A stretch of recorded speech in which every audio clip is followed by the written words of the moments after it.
নমস্কাৰ মোৰ নাম শ্ৰী ৰূপা পাঠক নেওগ মোৰ ঘৰ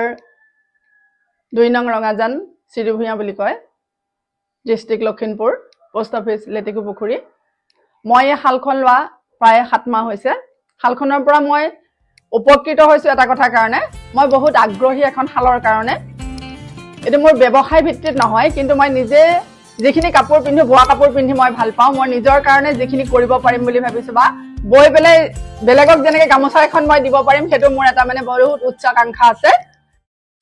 মই এই তাঁতশালখন মোৰ ঘৰৰ ব্যস্ততাৰ মাজতো মই দিনে প্ৰায় 2খন গামোচা মই বব পাৰো এটা কথা ভাল লাগে যেহেতুকে এই হালখনত ফুল বাচিবলৈ উজু আৰু তাত বাতি কৰিবলৈ বহুত দীঘলীয়া এটা স্পেচ নালাগে অকনমান ঠাইৰ ভিতৰতে আমি হালখনত তাত বাতি কৰিব পাৰো এই তাঁতশালখনৰ পৰা মই অত্যন্ত সুখী এই তাঁতশালখনৰ পৰা মই স্বাৱলম্বী হ'ব পৰাকৈ মানে ব্যৱস্থা কৰিব পাৰিম বুলি মই অনুভৱ কৰো